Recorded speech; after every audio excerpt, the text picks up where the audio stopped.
Hello बच्चों, कैसे हो बेटा आप सब। बेटा I hope you all are fine. तो बेटा आज का हमारा टॉपिक है व्हीटस्टोन ब्रिज।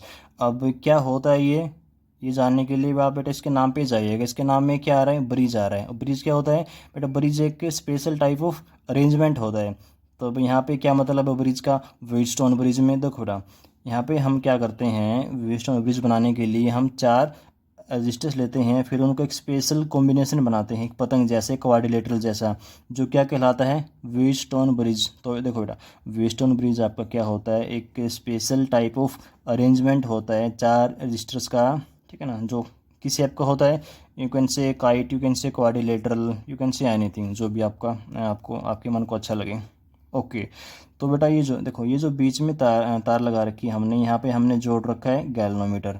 अब गैल्वेनोमीटर क्या काम करता है, ये बेटा करंट को मापता है सर्किट में। It detects current whether there is a current in that wire और नॉट, मतलब मे बी वायर और may be any circuit also. तो बेटा गैल्वेनोमीटर का काम क्या होता है, टू डिटेक्ट करंट। ओके। अब देखो बेटा, हमने व्हीटस्टोन ब्रिज के भी एक पर्टिकुलर कंडीशन पढ़नी है, जिसको बोलते हैं balanced Wheatstone bridge. Balanced Wheatstone bridge. आप कंजूसी नहीं करोगे, आप बेटा पूरा लिखोगे।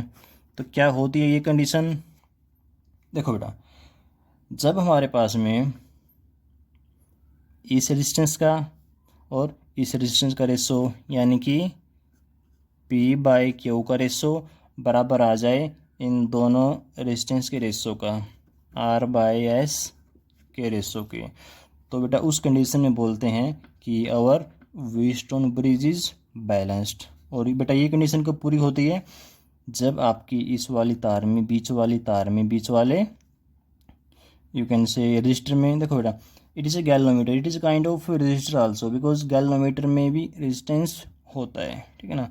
तो या तो ये बोल लो कि ये कंडीशन आपको कब अचीव होती है, जब current in the galvanometer is 0, or you can simply say when Ig is 0, when Ig is 0 then we get P by Q is equal to बेटा R by S।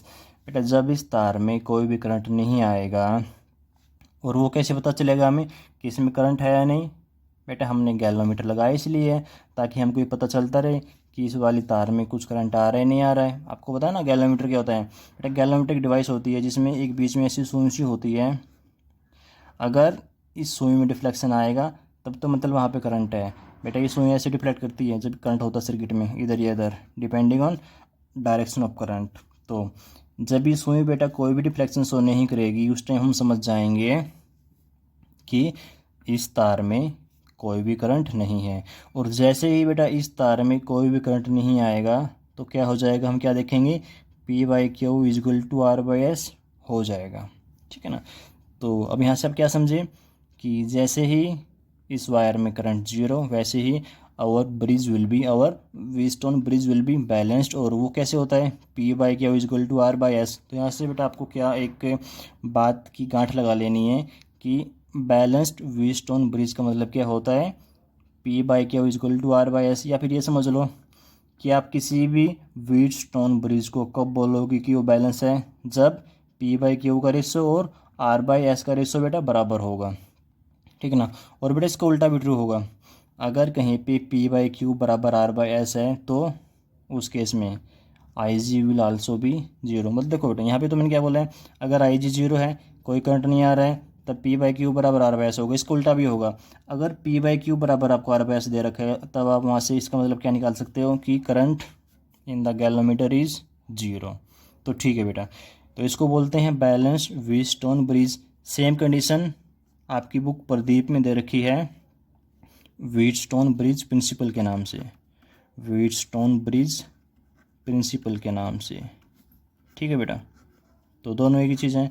क्या होता है व्हीटस्टोन ब्रिज प्रिंसिपल में, हम किसके बारे में बात करते हैं कि हमारा ब्रिज, हमारा व्हीटस्टोन ब्रिज कब बैलेंस होता है, और वो कब होता है, जब कोई भी करंट नहीं होता मिड वायर में, या यू कैन से गैल्वेनोमीटर में, when there is no current, in that case we will get our bridge balanced. और वो उसका मतलब क्या होता है, P बाई क्यू बराबर R बाई एस। ठीक है जी। अब इसको बेटा प्रूव कर लेते हैं इसका कि कैसे आई जी ज़ीरो होने पे we get P by Q is equal to R by S. तो ठीक है, तो बेटा ये इस काम के लिए हम क्या करते हैं, एक बैटरी से जोड़ देते हैं इसको। दिस इज़ और बैटरी जिसका EMF आप बोल सकते कुछ भी ई बोल लो। तो यहाँ से कुछ करंट गया आई, बिल्कुल गया, यहाँ पे भी आई, यहाँ पे भी बेटा आई। अब देखो यहाँ पे आपका करंट होगा डिवाइड, सपोज करो बेटा यहाँ पे गया I1, तो यहाँ पे कितना जाएगा, जो बच गया कितना बच गया, I माइनस I1, ठीक है ना। अब आपको ये बात भी पता है, मैंने आपको बता रखा है कि जिस सेल से जितना करंट निकालो उतना करंट उसमें वापस आना भी चाहिए। अगर आ रहा है तब तो आपका डिवीजन ऑफ करंट आपने सही किया है, वरना कोई मिस्टेक करेगी कहीं पे छोटी मोटी प्लस माइनस की, तो चलो ठीक है वो पता होना चाहिए। अब यहाँ पे आ जाओ बेटे, यहाँ पे I1 आ रहा है, बिल्कुल आ रहा है। अब देखो अब यहाँ पे फिर से करंट का डिवीजन होगा, कुछ करंट यहाँ जाएगा कुछ करंट जाएगा यहाँ। तो बेटे यहाँ पे मैंने बोला अगर करंट गया IG, यहाँ पे करंट गया IG, current in the galvanometer, तो यहाँ पे कितना करंट बचेगा, जितना बच गया। टोटल करंट I1 था, IG यहाँ पे आ गया, तो बच्चा कितना करंट बेटा, बच्चा आपके पास में I1 माइनस IG। तो ये करंट कितना, I1 माइनस IG। अब यहाँ पे आइए बेटा, यहाँ से कितना करंट आ रहा है, I माइनस I1, और यहाँ से कितना करंट आ रहा है IG। तो इस वाली वायर में दोनों ऐड हो जाएंगे, I minus I1 plus IG। तो देखो बेटा अब यहाँ पे कितना करंट आएगा, ये करंट और ये करंट दोनों जुड़ेंगे, फिर ऐसे चलना स्टार्ट कर देंगे। तो दोनों करंट को जोड़ दो, और आपको तो पता है कि इस वाली तार में कितना करंट आना चाहिए, I, है ना बेटा। तो अगर दोनों जुड़ के I दे रहे हैं तब तो आपका डिवीजन ऑफ करंट सही है, वरना कहीं पे मिस्टेक, दो बार चेक करो। तो दोनों को जोड़ते हैं, क्या हमारे पास में I आएगा, बिल्कुल आएगा बेटा। देखो इस वाले I1 से ये वाला I1 कैंसिल, इस IG से ये वाला IG कैंसिल। समझ में नहीं आ रहा तो जोड़ के देख लो यहाँ पे साइड में, I minus IG plus I minus I1 plus IG। तो देखो बेटा इस IG से IG कैंसिल और I1 से I1 कैंसिल, कहाँ गया I1, कुछ मिस्टेक हो रही है, ये बेटा I1 नहीं है, दिस इज I1। तो ठीक है, क्या बचा, I बचा। तो ठीक है, मतलब हमारा जो हमने यहाँ पे डिवाइड किया करंट को सही से किया है। अब क्या करेंगे हमने ये कंडीशन लेके आनी है, तो अब हम लूप वगैरह लगाएंगे, किरचॉफ का सेकंड लॉ आप सब ने पढ़ा है। तो कुछ नाम दे दो बेटा, दिस इज़ ABCD। तो देखो यहाँ पे मेरा 2 लूप से काम बन जाएगा, 2 इक्वेशन से मेरा काम हो जाएगा यहाँ पे। तो मैं यहाँ पे बेटा 2 लूप लूँगा, एक ये वाला एक ये वाला। तो ठीक है ना, तो पहले मैं लेता हूँ ये वाला लूप, ये वाला यहाँ से चला और घूम फिर के वापस यहीं पे आ गया। तो ठीक है ना, तो पहले बेटा मैंने लिया है लूप, नाम भी देना होता है कौन सा लूप ले रहे हो। बेटा मैंने लूप लिया यहाँ पे ABDA। ये क्या दिखाता है, दोबारा से जो मैंने A लिखा ये दिखाता है कि आप जहाँ से स्टार्ट किया था वहीं पे आ गए, अर्थात एक लूप है ये। बेटा अगर अगला पिछला नाम सेम हो तो क्या दिखाता है कि आप एक लूप में मूव कर रहे हो। तो ठीक है ना, तो मैं बात कर रहा हूँ मेरे ABDA लूप की। तो लगाइए किरचॉफ का वोल्टेज लॉ, किरचॉफ का सेकंड लॉ क्या बोलता है वो, एक लूप में सम ऑफ ऑल वोल्टेज इज 0। तो सारी की सारी वोल्टेज विद साइन। अब यहाँ पे कन्वेंशन क्या होती थी, करंट की डायरेक्शन में प्लस और करंट के पॉजिटिव वाली वोल्टेज माइनस। तो ऐसे चल रहा हूँ मैं ऐसे, यहाँ पे वोल्टेज आएगी, वोल्टेज कहाँ पे आती है, जहाँ पे रजिस्टर है या जहाँ पे बैटरी है। तो ठीक है ना, किसी रजिस्टर के क्रॉस कैसे निकालते हैं बेटा वोल्टेज, किसी रजिस्टर के क्रॉस वोल्टेज निकालते हैं I इंटू R से। अगर आपको इस रजिस्टर में I पता है, जो कि पता है I1 है, और पता है रेजिस्टेंस ये क्या है P, बेटा इस रजिस्टर का रेजिस्टेंस P, इसका रेजिस्टेंस R, ये सब आप मेंशन करना थ्योरी में कि P क्या है, Q क्या है, R क्या है, S क्या है। तो ठीक है बेटा, तो ऐसे चल रहा हूँ मैं। तो सबसे पहले P के cross voltage I into R, तो यानी कि क्या हो जाएगी I1 इंटू P, प्लस लिखा मैंने क्योंकि in the direction of current है। अब ये भी in the direction of current है, तो प्लस करंट इंटू रेजिस्टेंस। बेटा जी क्या है, डिफाइन करना, ये जी रेजिस्टेंस है गैल्वेनोमीटर का, तो आई जी इंटू जी। अब यहाँ पे आइए, एक वोल्टेज यहाँ पे, अब यहाँ पे माइनस लगाओगे बिकॉज आप बेटा यहाँ पे करंट के अपोजिट चल रहे हो। तो minus current into resistance, current आपका है यहाँ पे I माइनस I1 एंड बेटा resistance is Q is equal to 0। Simple है। अब आप लीजिएगा दूसरा लूप, यानी कि ये वाला लूप ले लो BCDB। तो बेटा दूसरा लूप लिया मैंने यहाँ पे BCDB। ओके, तो बेटा इस लूप में मेरे पास में कैसे चलूँ मैं, आपकी मर्ज़ी है बेटा। सपोज करो मैं ऐसे चला, ये ऐसे चला, मैं ऐसे ऐसे ऐसे ऐसे ऐसे ऐसे ऐसे ऐसे घूम फिर के ऐसे आ गया। तो ठीक है, चलना स्टार्ट करते हैं यहाँ से। तो इन द करंट की डायरेक्शन, तो अब क्या लिखूँगा इसको मैं, I will write I1 minus IG। अब बेटा मल्टीप्लाई बाय रेजिस्टेंस वो कितना है, R है। अब यहाँ पे आ जाओ, करंट के अपोजिट तो माइनस, बट यहाँ पे करंट कितना है, ये रहा, दिस इज़ करंट। तो मैंने ब्रैकेट लगा ली यहाँ पे ताकि कोई मिस्टेक ना हो प्लस माइनस की। मल्टीप्लाई बाय रेजिस्टेंस, बेटा वो कितना है, वो हमारा है S। अब चलिए वापस अगेन करंट के opposite, so you will put here minus sign and बेटा वो रेजिस्टेंस इज इक्वल टू 0। ठीक है, ये इक्वेशन 1 दे दो, दिस इज इक्वेशन सेकंड। अब देखो बेटा, आपने प्रूफ क्या करना है, अगर IG 0 है तब ये होता है, यानी कि करंट इन द गैल्वेनोमीटर 0 होने पे आपका ब्रिज बैलेंस होता है, वो शो करना है। तब आप क्या पुट करोगे, आप दोनों इक्वेशंस में IG को 0 पुट कर दोगे, तो पुट करिएगा बेटा 0, इसमें 0 पुट किया, IG को 0, तो ये वाली टर्म 0 बन गई। आपके पास में क्या बचा, आपके पास में बचा I1P minus this is equal to 0। तो बेटा मैं इसको उधर लेके जा रहा हूँ, उधर जाके हो जाएगी प्लस की है I minus I1 multiply by Q, equation number 3। बहुत आसान है। ऐसे बेटा मैं यहाँ पे IG को 0 पुट करूँगा, तो यहाँ पे IG को 0 पुट करूँगा तो मेरे पास क्या आएगा, ये IG रहा, ये IG रहा और ये रहा IG। तो बेटा पुट कर रहा हूँ मैं, ये तो 0 हो गया, फिर I1 के R की मल्टीप्लाई I1 R। अब बेटा यहाँ पे मैंने 0 पुट किया इसको, तो मेरे पास क्या आ जाएगा यहाँ से, बट यहाँ से मेरे पास आएगा minus I minus I1 into S, और बेटा ये तो सारे 0 हो गया इज इक्वल टू 0। अब मैं क्या करूँगा, मैं बेटा ये वाली क्वांटिटी उधर लेके जा रहा हूँ मैं, रोको तो रोको सर, मजाक नहीं, तो बेटा लेके जाओ इसको उधर, ये प्लस हो जाएगा, this will be I minus, दिख रहा है ये, हाँ जी दिख रहा है S, इक्वेशन 4। अब एक काम करो, 3 को और 4 को भाग दे दो, भाग divide, you will get your required result. अरे वाह, इंग्लिश बोल दी। चलो बेटा करो डिवाइड, तो I1P divide by I1R, I1 से I1 cancel, you will get here P by R is equal to, अब यहाँ पे आ जाइए I minus I1Q divide by I minus I1S, I minus I1 से I minus I1 cancel, you will get here Q by S। ठीक है, अब इनको रीराइट कर लो, Q को नीचे ले आओ, R को ऊपर ले जाओ, so you will get P by Q is equal to बेटा R बाई S। तो बेटा ये हो गया प्रूफ बैलेंस्ड व्हीटस्टोन ब्रिज की कंडीशन का, या you can say Wheatstone bridge principle का, दिस इज प्रूफ। क्या बोलता प्रिंसिपल, व्हीटस्टोन ब्रिज का प्रिंसिपल, अगर इस वाली तार में अर्थात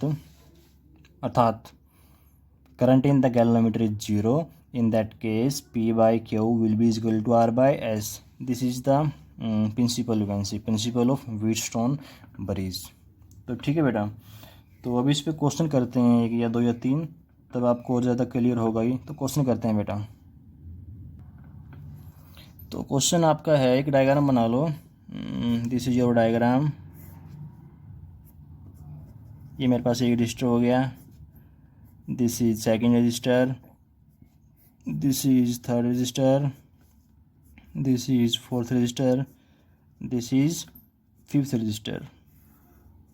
ठीक है जी, ये मेरा A हो गया, ये मेरा हो गया B। इनका कुछ भी नाम दे दो, मतलब नाम क्या वैल्यू दे दो इन रजिस्टर्स की। सपोज करो दिस इज़ 2 ओम, 2 ओम, 2 ओम, 2 ओम, इसको भी कुछ मर्जी बोल दो, 2 ओम।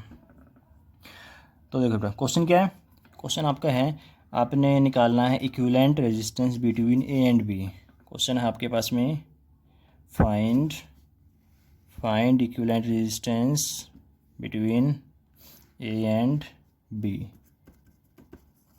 ठीक है बेटा, find equivalent resistance between A and B. इस सर्किट का टोटल आर निकालना है आपने। तो देखो यहाँ पे ना तो ये आपको कुछ हिसाब आ रहा है कि कौन सा सीरीज़ में कौन सा पैरेलल में, ठीक है ना।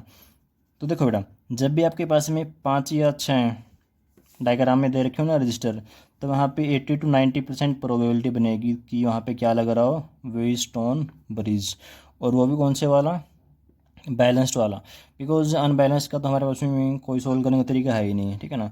तो आपके जो क्वेश्चन आते हैं वो हमेशा आते हैं बेटा बैलेंस्ड व्हीटस्टोन ब्रिज पे। उसमें क्या होता है, पी बाई क्यू का रेशो और आर बाई एस का रेशो बराबर होता है। और कब होता है वो, when current in the circuit is 0। और उसका उल्टा भी होता है।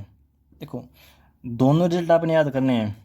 अगर आई जी 0 है तब क्या होता है, तब ये होता है P by Q is equal to R by S. अब आपके जो क्वेश्चन होंगे ना वो इसकी उल्टी स्टेटमेंट से होंगे। जो न्यूमेरिकल होंगे बेटा वो इसकी उल्टी स्टेटमेंट से निकलेंगे। आपको न्यूमेरिकल में ये दे रखा होगा, मतलब आप ये चेक कर पाओगे न्यूमेरिकल में कि ये बराबर है या नहीं। अगर बराबर है तब करंट भी 0 होगा। अगर करंट 0 है then our Wheatstone is balanced. तो ठीक है ना। अब बैलेंस्ड का, एक बैलेंस्ड व्हीटस्टोन ब्रिज का रेजिस्टेंस निकालना बहुत ही आसान होता है। इतना आसान कि अभी आप देख लोगे कितना आसान होता है। देखो बेटा अभी आप यहाँ पे क्या देख पा रहे हो कि बेटा हर बार वो, अब ऐसा नहीं होगा कि आपको ये वाला डायग्राम बना के दे रखा होगा ऐसे आसान वाला, एक पतंग वाला, वो वाला हर बार ऐसे नहीं होगा, ठीक है ना। आपको पहचानना पड़ेगा कि व्हीटस्टोन ब्रिज के यहाँ का क्वेश्चन है कि ये नहीं है। ये कैसे पहचानोगे आप, देखो ये तार है ऐसे लगा रखी इन्होंने, आप ये तार ऐसे लगा लो, बिल्कुल पहले वाली शेप आ जाएगी पिछले वाले। इस तार को आप ऐसे लगा दो, ठीक है ना। ये तार ऐसे, इसको ऐसे लगा दो, लो बन गया आपको वही पिछले वाला पतंग, है ना। तो समझना, दिमाग थोड़ा सा खुला रखना। जब भी आपको 4 से 5 या 6 रजिस्टर दिखे तो वहाँ पे पक्का प्रोबेबिलिटी है 90% की वो क्वेश्चन बेटा किससे हो, आपका व्हीटस्टोन ब्रिज से हो। अब देखो क्या यहाँ पे पी बाई क्यू बराबर आर बाई एस है, 2/2 1 इजिकल टू 2/2 1। हाँ ये तो हमारे पास में केस है बैलेंस्ड व्हीटस्टोन ब्रिज का, बैलेंस्ड व्हीटस्टोन ब्रिज। अब उसमें क्या होता है, उसमें बेटा ये होता है, ये जो बीच वाली तार होती है उसमें से करंट फ्लो नहीं करता है, उसमें से करंट फ्लो नहीं करता है। तो जब करंट फ्लो कर ही नहीं रहा तब वो तार क्या होगी, फालतू की होगी। आप उसको हटा दो वहाँ से। हमने इसको हटा दिया और इसका नया डायग्राम बनाया। फिर इसका नया डायग्राम हमारे पास में बनेगा something like this, something like this, something like this, something like this. बस करो, ओके बस किया हमने। तो ये कितना है बेटा 2 ओम, ये कितना है 2 ओम, ये कितना है 2 ओम, ये कितना है 2 ओम। अब आपका क्वेश्चन बिल्कुल ये एक तरह से बहुत ही आसान हो चुका है। ये दोनों सीरीज में, ये दोनों सीरीज में और ये दोनों पैरेलल में, 1 मिनट में आंसर आ जाएगा, है ना। करते हैं इसको।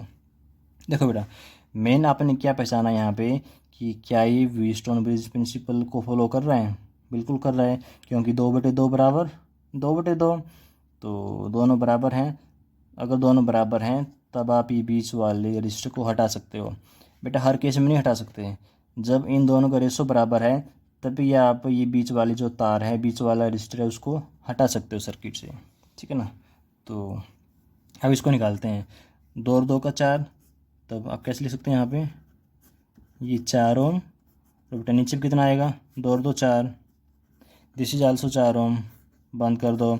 अब दोनों पैरेलल में, तो कैसे निकालते हैं पैरेलल का इक्विवेलेंट रेजिस्टेंस, ऐसे निकालते हैं ना, 1/R is equal to 1/R1 plus 1/R2। मैं आपको सलाह दूंगा कि आप 2 रजिस्टर का इक्विवेलेंट रजिस्टर निकालने का ये फॉर्मूला होता है, ये वाला। देखो बात एक ही है, R1 R2 divide by R1 plus R2। आप ये याद कर लो, बार बार क्या उल्टा सीधा करते फिरोगे। अगर आप इसको सॉल्व करोगे यही आएगा। देखो इन कैल्शियम लो, R1 चलो मैं करके दिखाई दे रहा हूँ, 1/R इज इक्वल टू, बेटा दोनों कैल्शियम R1 R2, R1 ऊपर क्या बचा R2 ऊपर क्या बचा R1। अब इसको उल्टा कर दो, यही नहीं आएगा। तो जब भी आपके पास में 2 रजिस्टर हों तो बेटा ये वाला फॉर्मूला लगाना, आपकी 1 मिनट 1.5 मिनट आपका बचेगा ही बचेगा, ठीक है ना। अब यहाँ पे लगाना है ये वाला आर ई निकालना है, आर ई, तो निकाल दो 4 गुणा 4 बटे में 4 प्लस 4 16 बटे में 8। उत्तर बेटा क्या आ गया? 2 आ गया, 2 ओम। अगर आप ऐसे निकालते हैं जो आपका परंपरागत तरीका है, 1/4 प्लस 1/4 क्या आ गया? यू आ गया 2/4 और बेटा 1/2, उत्तर इज 2, ठीक है ना। तो कैसे मर्जी करो, आपने अपना टाइम बचाना है। यहाँ पे ये 1/r ही है, यहाँ पे दिस इज 1/r ही। तो ठीक है बेटा, आई होप आपको क्वेश्चन समझ में आया होगा। तो एक क्वेश्चन और करते हैं, 1-2 क्वेश्चन और करते हैं और फिर आपकी छुट्टी है। तो बेटा आपका अगला क्वेश्चन है ये रहा, ये ए है, ये बी है और ये ए और बी के बीच में हमारे पास में 3 रजिस्टर लगे हैं। तो ए और बी के बीच में आपने बताना है टोटल रेजिस्टेंस। तो बड़े खुश हो गए कि सर ये क्या दे दिया, तीनों सीरीज़ में, तीनों को जोड़ दो, R plus R plus R, 3R हमारा आंसर आ गया। बिल्कुल ठीक है। अब इसको हम थोड़ा सा कॉम्प्लिकेटेड करते हैं बेटा, थोड़ा सा कॉम्प्लिकेटेड। मैंने क्या किया, यहाँ से एक तार निकाली और इस तार को निकाल के मैंने यहाँ से जोड़ दिया, और एक तार मैंने निकाली यहाँ से और उसको बेटा मैंने फिर यहाँ से जोड़ दिया। अब क्वेश्चन सेम है, find out equivalent resistance between A and B. अब देखो बेटा, पहले आपको मैं यहाँ पे क्लियर कर दूँ, यहाँ पे आपका व्हीटस्टोन ब्रिज नहीं लग रहा है, ये खाली एक कंसेप्ट है। कंसेप्ट समझना है कि जब भी आपके पास में ऐसे क्वेश्चन हों वायरिंग वाले, उनको सोल्व करते हैं बेटा, एक मेथड होता है जिसको बोलते हैं पोटेंशियल मेथड, जिसको बोलते हैं पोटेंशियल मेथड। और बहुत ही आसान होता है, ये कोई मुश्किल वाला नहीं होता। देखो बेटा, आप यहाँ पे कुछ नहीं बता पा रहे हो कि कौन से 2 आपस में या 3 पैरेलल में, सीरीज़ में, कुछ नहीं पता आपको, है ना। तो ऐसे क्वेश्चन में आप क्या करते हो, आप एक मेथड लगाते हो ए और बी के बीच का रेजिस्टेंस निकालने के लिए, जिसको बोलते हैं पोटेंशियल मेथड। तो सबसे पहले तो आप एक अपने मन में इमेजिनरी बैटरी मान लो, एक बैटरी मान लो कि सपोज एक बैटरी से कनेक्टेड है, जिसकी वोल्टेज है V। मतलब V क्या होता है, वोल्टेज क्या होती है, potential difference. Potential difference V है, तो यानी कि अगर यहाँ पे V, तो यहाँ पे कितना होगा, बस 0 होगा, तभी पोटेंशियल डिफरेंस V है, V माइनस 0 0। अब देखो बेटा, यहाँ पे V, यहाँ पे पोटेंशियल कितना है V, तो यहाँ पे भी V, बीच में कुछ नहीं आया रजिस्टर कैपेसिटर वगैरह, तो यहाँ पे V, यहाँ पे भी V, यहाँ पे भी कितना बेटा V, ए पे भी कितना V। ऐसे ही यहाँ पे 0 है तो बीच में कुछ नहीं आ रहा, कुछ नहीं आ रहा, बी पे कितना 0 और यहाँ पे कितना 0, ठीक है। अब देखो बेटा, यहाँ पे V, तो यहाँ पे क्या है, बीच में कुछ नहीं है, तो यहाँ पे भी कितना V। अब यहाँ पे 0, तो बीच में कुछ नहीं है, तो बेटा यहाँ पे भी कितना 0। अब बेटे क्वेश्चन बहुत आसान हो चुका है। देखो आपके पास में 2 ही पोटेंशियल हैं, एक तो V है, एक है 0। तो एक साइड बनाइए आप V, एक तरफ बनाइए बेटा 0, ठीक है ना। अब देखो जितने भी आपके पास में रजिस्टर हैं, रेजिस्टेंस हैं, वो सारे के सारे V और 0 के बीच में, ये वाला रजिस्टर V के 0 के बीच में, बेटा ये वाला रजिस्टर 0 के V के बीच में, ये वाला रजिस्टर वही 0 V या V0 जैसे मर्जी बोल लो, V0 के बीच में, है ना। तो हमने 3 रजिस्टर बनाने हैं, तीनों ही 3 किस में बेटा, V और 0 के बीच में। तो पहले ये वाला बनाते हैं, ये वाला रजिस्टर V और 0 के बीच में, तो बना दो। ये आपका हो गया पहला रजिस्टर, ये बन गया, इसका खेल खत्म। अब आते हैं इस पर, ये वाला भी V 0 V के बीच में, तो 0 V के बीच में भी सेम बनेगा। तो बेटा ये आपका रजिस्टर हो गया 0 और, कैसे मर्जी बोल लो, कोई इसमें डर रहे होंगे कि सर ये तो 0 V के बीच में, तो ये भी ऐसे बना दिया। तो बेटा कैसे मर्जी बोल लो, V और 0 के बीच में, या बोलो 0 V के बीच में की तो बात है, इसमें कोई डरने वाली बात नहीं है। ये भी हमारा V के 0 के बीच में, तो तीसरा फिर बना दो V की और 0 के बीच में, ये भी कितना है आपका R है। अब ये क्वेश्चन बहुत सिंपल है, तीनों रजिस्टर बेटा पैरेलल में है, तो कितना आएगा इसका आंसर 1/R कितना आएगा, तो तीनों को जोड़ दो उल्टा करके, 1/R plus 1/R plus 1/R, ठीक है बेटा। यहाँ से आ जाएगा 3/R और आपके पास में R कितना आ जाएगा, R/3। This is your answer, ठीक है। तो इसमें तो कहीं पर लगाने हमारा व्हीटस्टोन ब्रिज प्रिंसिपल, तो बेटा अगले क्वेश्चन में लगेगा, ठीक है ना। ये खाली आपको मैंने मेथड बताया है कि जब भी आपके पास में वायरिंग वाले क्वेश्चंस हों तो उन केस में, उन क्वेश्चंस में कैसे निकालते हैं टोटल रेजिस्टेंस। अच्छा बेटा एक बात और, जब भी क्या बताना था मैंने, भूल गया मैं, क्या बताना था मैंने। हाँ देखो, जैसे यहाँ पे तो यहाँ पे मेरा वी था, तो मैंने यहाँ पे वी ले दिया। बट अगर मेरे पास बीच में कोई रजिस्टर होता तब मैं यहाँ पे वी नहीं लिख सकता था, ठीक है ना। तो उस केस में तो यहाँ पे वी है, यहाँ पे वी है, यहाँ का मुझे नहीं पता कितना है, ठीक है ना। तो ध्यान रखा ना, कभी कई बार ऐसे करता है कि कहीं एक जगह पे बीच में दे देगा रजिस्टर, और आप अपने अपने फ्लो में यहाँ पे वी, तो यहाँ पे वी, यहाँ पे जीरो, यहाँ पे जीरो। तो बेटा उस क्वेश्चन को थोड़ा सा ध्यान से देखते हैं कि बीच में कुछ है तो नहीं है। अगर बीच में कुछ है तब आपको नहीं पता कि उस रजिस्टर के बाद कितना पोटेंशियल होगा, तो ध्यान रखना है। ऐसा क्वेश्चन हम करेंगे, अगला क्वेश्चन हमारा ऐसा ही होगा कि बीच में दे रखा होगा रेजिस्टेंस। तो बेटा करते हैं, स्टार्ट करते हैं। अगला क्वेश्चन हमारे पास में है, यस बेटा आपका अगला क्वेश्चन है ये वाला। क्वेश्चन सेम है कि आपने निकालना है टोटल रेजिस्टेंस ए और बी के बीच का, find equivalent resistance between A and B. तो अगेन आप क्या देख पा रहे हो कि ये क्वेश्चन बेटा कौन से वाला है, ये क्वेश्चन है वायरिंग वाला। तो वायरिंग वाले क्वेश्चन आपको मैंने क्या बोल रहा है, कैसे करने हैं, with the help of potential method, मतलब पोटेंशियल मान के। जैसे यहाँ पे मैंने वी माना, यहाँ पे जीरो माना, ऐसे कुछ पोटेंशियल मान के। तो ठीक है बेटा, सबसे पहले तो मैं क्या करता हूँ, मैं यहाँ पे बैटरी लगा देता हूँ, एक imaginary battery. This is my imaginary battery, जिसका बेटा वोल्टेज है या पोटेंशियल डिफरेंस है वी। तो यहाँ पे अवश्य वी होगा, यहाँ पे अवश्य जीरो होगा, तो बीच में कुछ नहीं है। ए पे कितना पोटेंशियल वी, बेटा यहाँ बी पे कितना पोटेंशियल जीरो, तो यहाँ भी कितना जीरो, यहाँ भी कितना बेटा वी। अब देखो मुझे नहीं पता यहाँ पे कितना है, बिकॉज बीच में मेरा रजिस्टर आ चुका है। अब मैं यहाँ पे वी नहीं लिख पाऊँगा। सेम यहाँ पे अगर यहाँ पे जीरो है तो मैं यहाँ पे जीरो नहीं लिख पाऊँगा, बिकॉज बीच में कुछ आ चुका है, कुछ क्या रजिस्टर। तो ऐसे केस में क्या करते हैं बेटा, हम कुछ मान लेते हैं, हम कुछ मान लेते हैं कि लेट यहाँ पे हमारे पास में है एक्स पोटेंशियल, और बेटा यहाँ पे हमारे पास में है वाई पोटेंशियल, ठीक है। क्या सारे के सारे पॉइंट पे पोटेंशियल डिफाइन हो चुका है, बिल्कुल हो चुका है बेटा, ठीक है ना। देखिए ये जीरो है तो ये जीरो, ये एक्स तो ये एक्स। आपने चेक करना है कि क्या हर एक रजिस्टर का आपको पता है कि पोटेंशियल डिफरेंस कितना है वहाँ पे। जैसे ये वाला रजिस्टर है, इधर एक्स इधर जीरो, पोटेंशियल डिफरेंस एक्स, ऐसे सबको पता होना चाहिए, इसका पता है। ये किस चीज़ के बीच में, वी के एक्स के बीच में, ये किस चीज़ के बीच में, एक्स के वाई के बीच में, ये वाला किस चीज़ के बीच में, वाई के जीरो के बीच में, और ये वाला किस चीज़ के बीच में, पता है आपको, ये क्या है वी, और ये कितना है वाई। तो ये वाला है वी के वाई के बीच में। मतलब मैं क्या कहना चाह रहा हूँ बेटा, सीधी सीधी भाषा में मैं ये कहना चाह रहा हूँ कि आपको वायरिंग वाले क्वेश्चंस में हर एक रजिस्टर का ही पता होना चाहिए वो किन किन पोटेंशियल के बीच में है, तभी आप ये वाले क्वेश्चन कर पाओगे। अगर नहीं पता चल रहा, जैसे यहाँ पे नहीं पता चल रहा था, तो हमने मान लिया यहाँ पे एक एक्स एक वाई, ठीक है ना। अब जितने भी आपके पॉइंट बन रहे हैं, कितने पॉइंट बन रहे हैं, मतलब कितने पोटेंशियल बन रहे हैं, अलग अलग 4 पोटेंशियल हैं, एक वी है, एक जीरो है, एक एक्स है, एक वाई है। तो सबको लिख लो, एक वी हो गया, एक जीरो हो गया, एक एक्स हो गया, ये हो गया बेटा वाई। तब बनाने स्टार्ट करते हैं।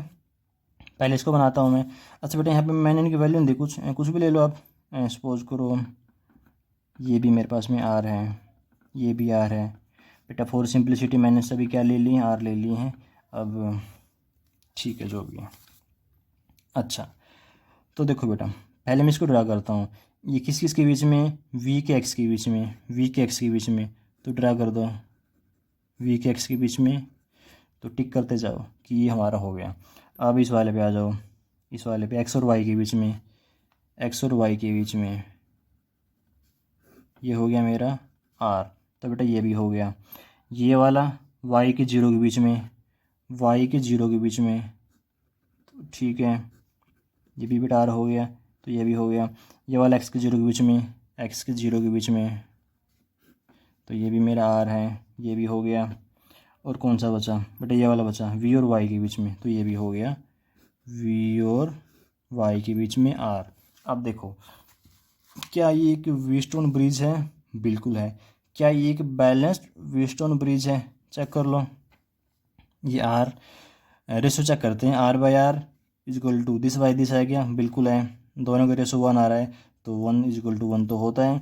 तो आपको क्या पता लगा यहाँ पे, ये एक बैलेंस्ड व्हीटस्टोन ब्रिज है। यहाँ पे यू कैन से ए पे है ना वी, तो यहाँ पे you can say this is B. अब देखो बेटा, अगर ये बैलेंस विस्टम ब्रिज है, ये सब आप लिखोगे कि ratio of this by this is equal to this by this, therefore this is a balanced Wheatstone bridge, therefore we can remove this R, this resistor. तो इसका कोई रोल नहीं अब, बिकॉज बैलेंस वेस्टर्न ब्रिज में इस वाली तार में से करंट नहीं जाता है, तो यहाँ पे कोई करंट है ही नहीं है, तब हम इसको रिमूव कर देंगे। तब हमारे पास में जो नया सर्किट आएगा ना बेटा, नया सर्किट कैसे आएगा, नया सर्किट ये वाला आएगा। ये मेरा आर हो गया,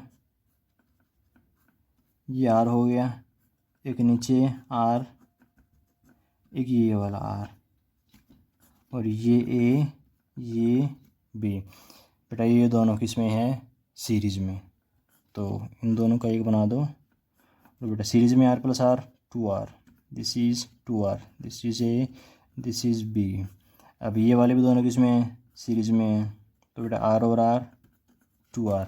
अब ये दोनों किस में है, पैरेलल में है, तो मेरा बेटा are equivalent will be 2R। देखो दो है ना, तो कैसे करते हैं, 2R गुणा 2R बटे में 2R plus 2R, 2R plus 2R, 2R into 2R, 4R square बटे में 4R, 4 से 4 कैंसिल, आर से answer is R, answer is R. ये बेटा बहुत सिंपल कॉमन कंसेप्ट होता है।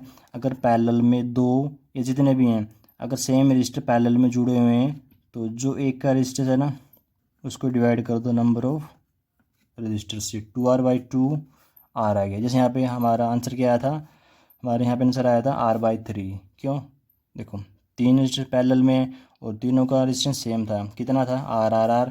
तो R को मैंने डिवाइड कर दिया नंबर ऑफ रजिस्टर से। तो ये बेटा कुछ आपके कॉन्सेप्ट होते हैं बेसिक से, जो आपको प्रैक्टिस से आते हैं, ठीक है ना, और जो आपका टाइम बचाते हैं 30 सेकेंड 40 सेकेंड, जो कि बहुत इंपॉर्टेंट होते हैं। तो ठीक है बेटा, ये सब कुछ था व्हीटस्टोन ब्रिज के बारे में। उम्मीद है आपको समझ में आया होगा। अगर आपको समझ में आया है तो कोई भी कमेंट करना कि यस सर आ गया, सर समझ में आ गया, सर ये वो फलान, ठीक है ना। तो ठीक है बेटा, मिलते हैं किसी और वीडियो में, तब तक के लिए bye bye, tata, thank you.